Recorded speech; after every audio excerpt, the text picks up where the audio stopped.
one of the first things I always ask any person that I'm working with is if you could have the perfect life in 12 months, what would that look like? It's always like, well, I wish that I was living in the other part of the country next to my family, or I wish I was doing this. There is a way that you can get there if that's actually what you want. So let's figure that out and just start working toward it.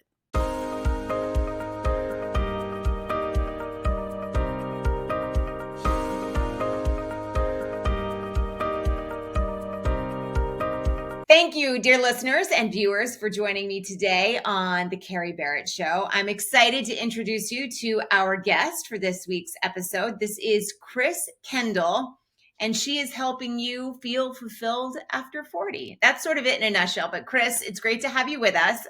I'm super excited to chat with you. Do you want to sort of introduce yourself and share some of your expertise with the audience? Yes, thank you, Kerry, so much. As you mentioned, I'm Kris Kendall. I have a company called Fulfilled After 40, and I enable women over 40 to really find their purpose and their passion and kind of figure out what they want to happen in the next chapter of their life and help them reach those goals.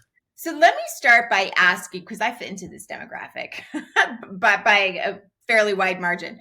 You sort of started out your professional career working in Silicon Valley, as I understand, for both like very large and some small business as well. And you built marketing programs for them, and you grew them into these huge organizations. When was it though that you realized, while this is fun and it's worked well for me, the first, let's say, half of my life, it's no longer where I want to be. I have, these new dreams. How did you come to that realization? Was it over time? Was it a moment in time? Tell us a little bit about that. That's really interesting. I wouldn't say it was a singular moment in time, but probably in my late 30s, I realized that I needed to have my own things going on as my kids started to get a little bit older, a little bit more independent. I wanted to figure out what I was going to do like outside of work for the rest of my life. And I started writing books. So I actually started writing these silly romance novels.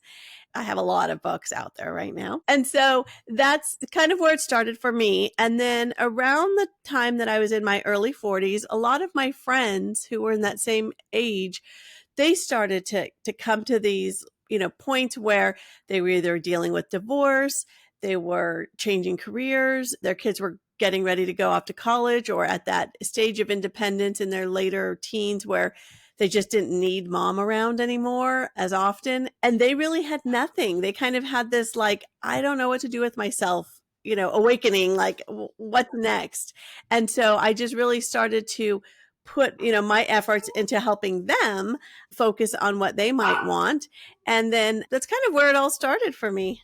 So how did you develop this program or this plan or this sort of coaching system that it sounds like you went through, and maybe that was where you came up with the framework, and then that you bring other people through as well? How did you develop it? And then does it occur, I guess, in a sort of a linear way? Is it the same process basically that everybody goes through that's tailored to their own needs and their own stage? Yeah, so I think it was kind of early in 2020 when we were all in that lockdown stage and not socializing in the same way, not going out, not doing all of the same things that we had been doing in the past, that I started to really focus on what's next for me. And life coaching was what I've been wanting to do. And it was like, I have the time now, I'm just going to do it. So I began certifications with a few different companies as a life coach.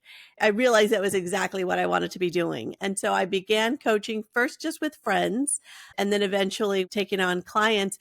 It's very different for each person. It's definitely customized based on where they're at because everybody's journey is a little bit different. They all, we all need different things at different stages.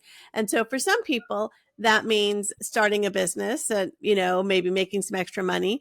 For other people, it's just, creating a friend group or some sort of a support system that maybe they haven't had in a long time.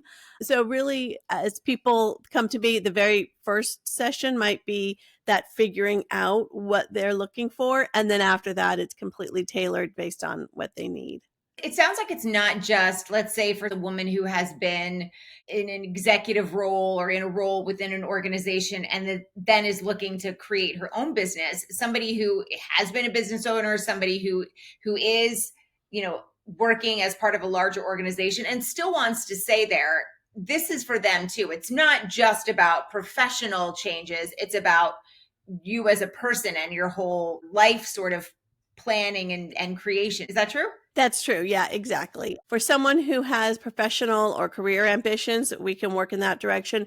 For others, maybe they've always been at home and they don't really remember how to do things for themselves, or like how to do fun stuff. And we have to go back to like, when you were in high school, what did you like to do for fun? When was the last time you remember just doing your own thing, whether that's painting, writing poetry, sitting on a beach, like anything. It's amazing how easy it is to forget the things that we love until somebody really asks us to think about it and like write them down.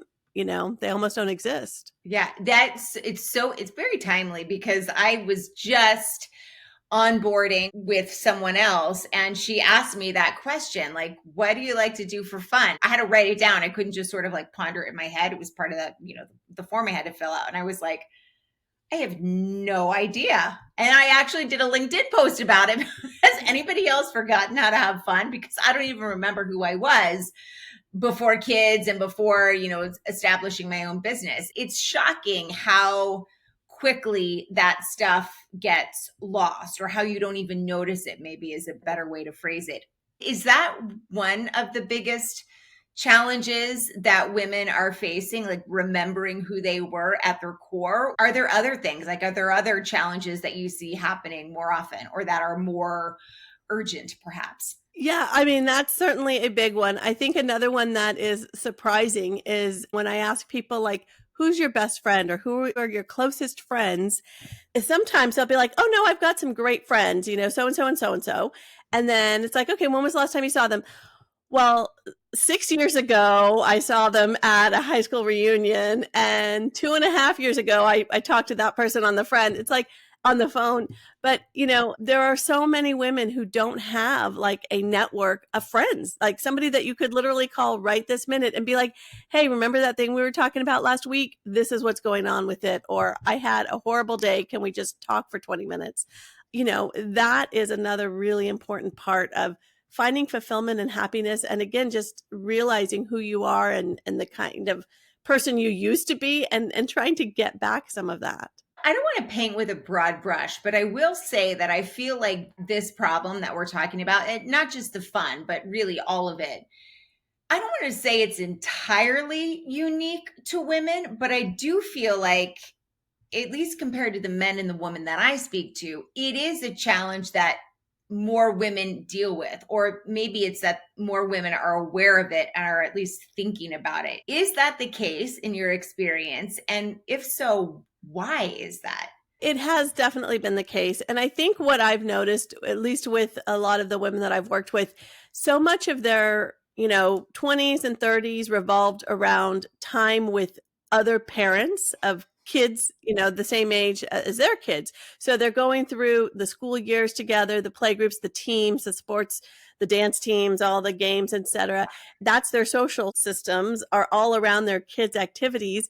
And then once their kids are on their own, either they're driving themselves to practice and games and stuff, or they just aren't doing it anymore. Maybe they've left for college. There's not really that group of like every Saturday I'm going to see 7 people that I really like and can chat with. Now there's nobody that I see on a regular basis. It can cause depression and a lot of, anxiety about like, do people like me? Do people care about me? If I disappear tomorrow, will anyone notice except, my kids when they call for money? So you're telling me I'm not the only one who has these thoughts? Not at all. Not at all. Is it really just like the kid element and everything else that women sort of like decide to wait for that, and I'm going to put this in air quotes, right time to begin doing this, or the right time to find happiness or fulfillment? Is it because we're so tied up with all of the mental load of children, etc., or is there some other reason that we wait? And then ultimately, I guess the second part of that question is, if so many of us wait, do we actually do it when we have the time, or do we fall into these habits and just sort of become comfortable in that pain or that depression? I mean, it's not only women with children, obviously. So it could be, women who've never had kids and for the first half of their life, they're so busy and they're so caught up in their career and the other things that they, chose to do, their other priorities, that at some point they realize like, oh, I'm kind of by myself now and I'm getting ready to retire, or I have this big life change at work, or I'm going to be moving or something. And maybe they have to start fresh. And it's really hard to start fresh when you're literally all by yourself. Or maybe they're married and they're in a partnership, but something, that separation happens, or they just realize they need more. I think they need something else, something that's just for them. And it's easy to ignore it for a long time when you're just busy paying bills, paying a mortgage, working your way up career wise.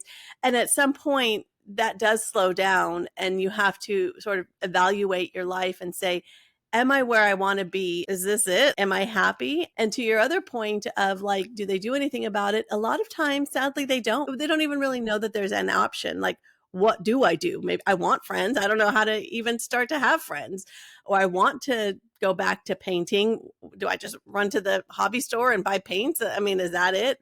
And sometimes, yes, like literally they just need permission to take these simple steps forward. They just don't even know how to start. So that's where I try to just push them, give them those nudges in the right direction to like, if this is what you love, this is what you want to do, I give you permission to do it, Sometimes that's all a person needs to hear. It is interesting. You mentioned the permission element, which I think, for whatever reason, sometimes it is that voice of authority that has to tell us, like, it's okay for you to step outside of the four walls that you are in, either physically or maybe mentally, and explore some new space or get back to who you were. You mentioned that at some point, whether they're working with you or maybe as a woman is contemplating doing this sort of work, they need to take stock or evaluate, I think was the word that you used, where they are. Are there questions? I'll piggyback again off something we said earlier in this episode, which was, as I was going through this onboarding form, I couldn't just think about what I liked in nebulous sort of vague terms. I was required to put them on a piece of paper in black and white. And that's when I started to realize, like, I don't even know what I like anymore. And in fact, the coach was like, you need to get out more. After I read this, you sound like you're depressed, which was rather insightful. But my point is, it wasn't until I did that work that I actually recognized where I was. So what are maybe it's a series of questions or a series of scenarios or situations, but how can a woman start evaluating that? Like, what does she need to be taking note of, or what questions does she need to ask and answer for herself? Yeah. So one of the first things I always ask any person that I'm working with is, if you could have the perfect life, your perfect life in 12 months, what would that look like? Where do you live? Who are you with? When you wake up in the morning, what are you going to do next? What are you going to wear? What are you going to eat? Like, what is a perfect day to you? And if they say, what I did this morning is exactly my perfect life, everything's great, they're there.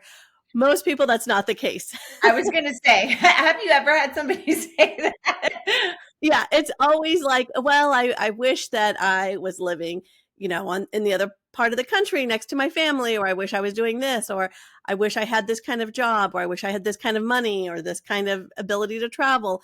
And then once we kind of have that picture of what they want, then we can start talking about, okay, what are some actual things that we can start doing to get you there? Like, those things are not impossible. Usually it's not anything out of the realm of possibility. So it's like, there is a way that you can get there if that's actually what you want. So let's figure that out and just start working toward it. I think sometimes that one of the other bigger challenges, and to some degree this is changing, but for a long time, certainly with like my mother's generation, I'll use that for an example, there was like these very sort of like, first you do this, then you get married, then you have kids, and then you are whatever, empty nester or something. And at this stage in your life, you're too old to make any sort of changes. You're already in it and there's no breaking free. Is there at this stage, in this era that we live in, a point where you are in fact too old to make changes? Or is happiness, wealth, fulfillment, whatever it is, are they available to you when you make changes at any age, even if you're in, let's say, your 70s or 80s? Yeah, yeah. I mean, I think obviously it depends on your health and, your ability to control your life and what you do on a daily basis. But certainly I've worked with women in their 50s, 60s, and even 70s who are like, you know what? I used to love writing. I always wanted to write a book. Is there any way in this possibility in the world that I could write a book? It's like, yes, let's start. We are going to do this. I'm going to, walk you through some of these steps. We're going to get you a book written. And, like if this is what you want, that can definitely happen. Or you wanted to travel the world. Excellent. Let's figure out who could travel with you. How much is it going to cost? What are the places you want to visit? Let's put a plan into place. So there are certainly things that at any age are still available and able and excited to make changes.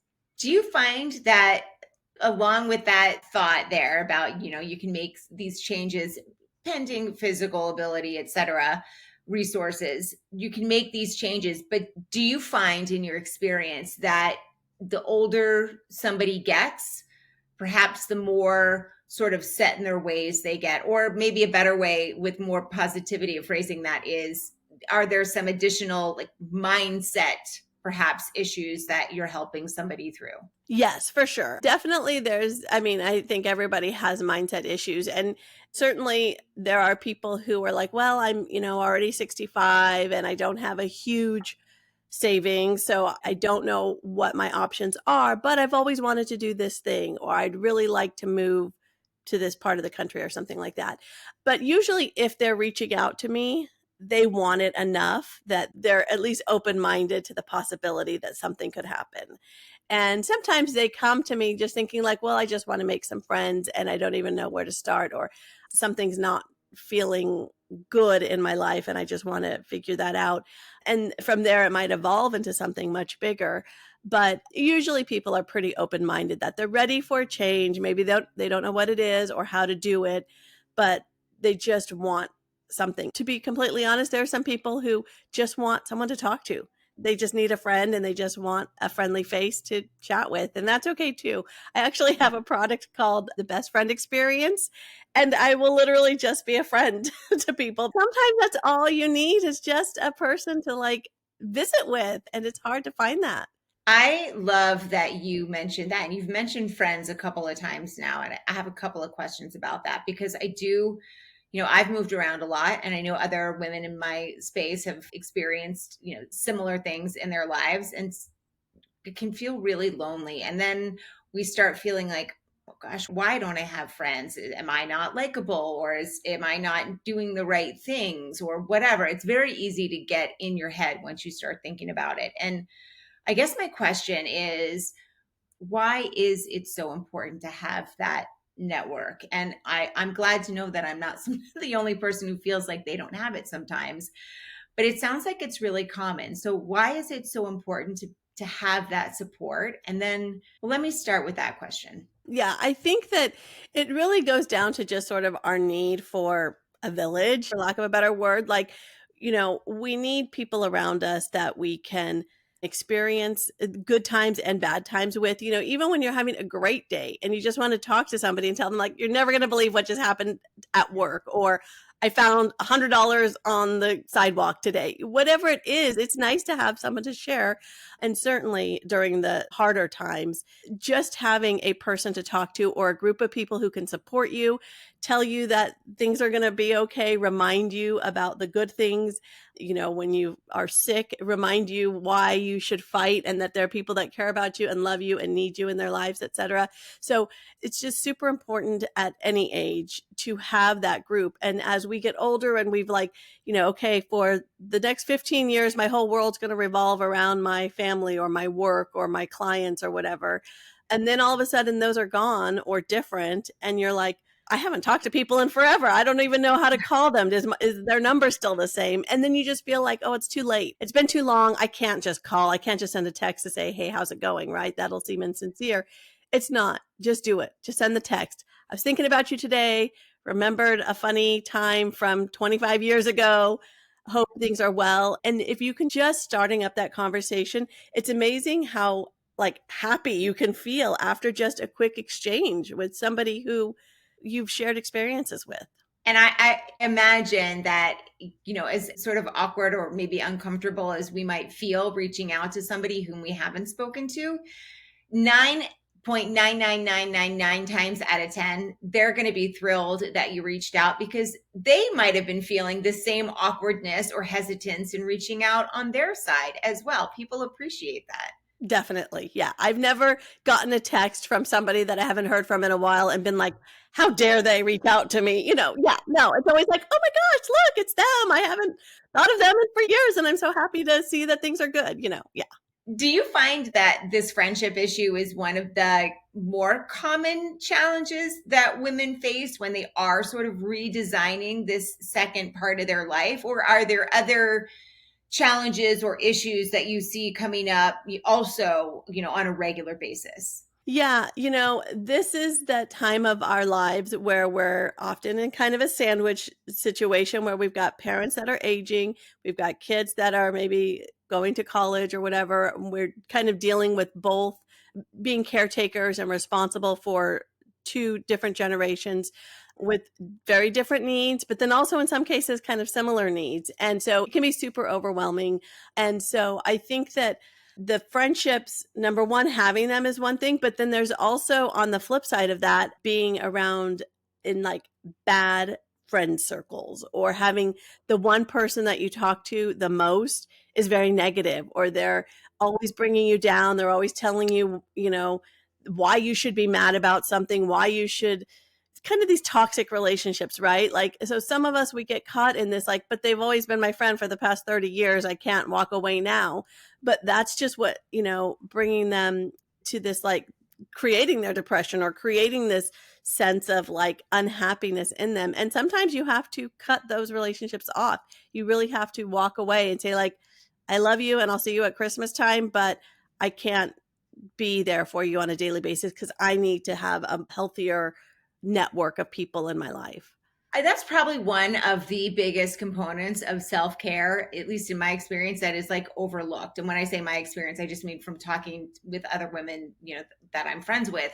Like it is, we don't view that as an element of self-care. We view it as I'm maintaining this relationship with this person because we've always been in it and I feel bad cutting them off. But really, that is such a crucial, I think, component in taking care of yourself and sort of redesigning a life with happiness and purpose. Has that been your experience and your clients' experience too? Definitely. Yeah, definitely. That's almost always part of this process is like taking away the bad elements and then adding a few good ones if you don't already have, the positive people there cheering you on and rooting for you. If someone has questions about how to do that in a tactful way, what is your advice for that conversation, especially if you're going to get some pushback or some blowback from family or other people that are also in that friend group? Yeah, I've had to do it myself and it is a very difficult conversation. And I think the most important thing you can do is just be honest and upfront and make it clear what the boundary is that you're setting and that you're going to stick to. So if that means saying like, you're my sister, my cousin, my best friend, whatever, we're like sisters. I love you, but I'm making some changes in my life and I feel like I need a little bit of distance from our relationship in order for me to focus on what I'm trying to pursue over here. So I probably will not be picking up the phone as often. I won't be reaching out to you on a regular basis. If you need something, choose where that relationship is going to be. It may be literally at the holidays, or you'll hear from me on your birthday, or like, we just need a break, just kind of like a breakup, right? We need a break and I won't be calling and I won't be answering your calls anymore. So take care. I care about you as a person, but I need some space. And it is really difficult. And the other person might not be receptive. And that, it could get to the point where you start to realize, hopefully, how negative it is, and that you're able to just like block them, cut them off, and really just not engage in whatever they're trying to pull you into. Put those boundaries up. So it's not that you actually have to tell them like you're a real a-hole or you're a You don't have toxic person. No. Unless there's somebody who you want to maintain a relationship with, and you have to have a hard conversation about how that relationship is going to change, and what you would like it to look like. You mentioned, or we have talked, I guess, a couple of times about, the challenges that come along with reframing your life in terms of the people who are in it and the friends that you have. And I asked a little bit about, pushback that may come from the people that are around you. A lot of times I hear about women who, and it doesn't necessarily have to be about redesigning their life, but it could be anything that they're trying to change. They're trying to lose weight and they get pushback from their family because they're making, new decisions and they're changing habits. Or they could be looking to re-enter the workforce and they get pushback from their friends about, again, similar things, making changes, changing habits, etc. Do you find that women also experience pushback from family or close friends, the people they want still in their circles, about making these kinds of changes? And if they do, how should they talk about it with their family or their friends? Yeah, I mean, I think that is mostly where the negative influences come from. For so many of the people that I talk to, it's their mother or their sister that is like kind of the worst influence in their life, that's just constantly telling them, no, you're being ridiculous. You can't start a new job. You've got to take care of your husband. You've got bills to pay. You can't be thinking about this. You can't do that. You're too old for that. What are you thinking? You do a 5K, run a marathon? No, you're going to kill yourself. No, don't do that. Like all the reasons why they can't do it. And mostly I would say that comes out of either a jealousy of like, well, they don't want you to be doing this great thing when they aren't going to do it. They don't believe that they can do it, so they don't really want you to do it either. Or they feel like you might leave them behind. And truthfully, you probably will have to leave them behind, maybe sooner rather than later. But, once you start to focus on yourself and protect your time and your energy and your happiness, the people who aren't part of that, they do get left behind and they do kind of get turned off from being in your circle. And that's what you need to do to protect yourself. If you've spent the first 40, 50 years of your life worrying about other people and making sure that they don't have hurt feelings or whatever, at some point you have to say, now it's my time. Now I'm here for me and I'm going to do what I need to do. And if they don't like it, get on the train or get off. But this train is moving in a good direction, and it's okay if you're not on it. I'll see you on Mother's Day or whatever. I'll check in with you now and then to make sure you're alive or not, depending on the relationship. But it's okay to move on without those influences. Yeah, I'll check it the next stop. Exactly. And sometimes they come around. Sometimes they do realize like, okay, I can see that you're happier. I can see that you are doing these things. So now I'm going to support you a little bit more. And maybe they want to try to get on too. And that's great. But if they don't, it's okay to say, I'm sorry it didn't work out. We had a good run. We had a great time together and our time is over. Not every relationship lasts forever, and that's okay. It sounds so refreshing. It sounds like after doing this, we would all emerge, feeling perhaps and hopefully a lot lighter.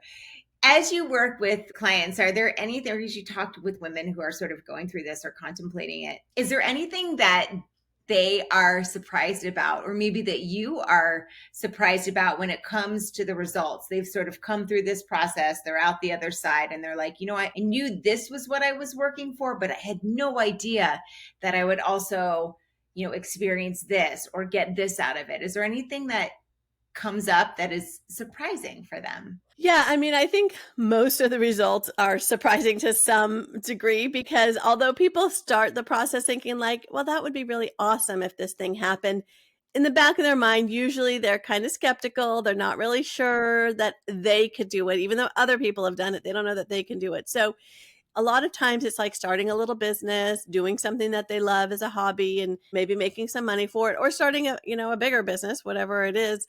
So once they start to have a little bit of money, once they start to have a little bit of success, once they start to get really positive feedback for what they're doing, that's usually the shocking part. Like, wow, people actually like this thing that I love doing and they want to give me money for it. That's amazing. If they are trying to lose weight or get healthy, when they get there, I think that for so many people, it's like, why did I wait so long?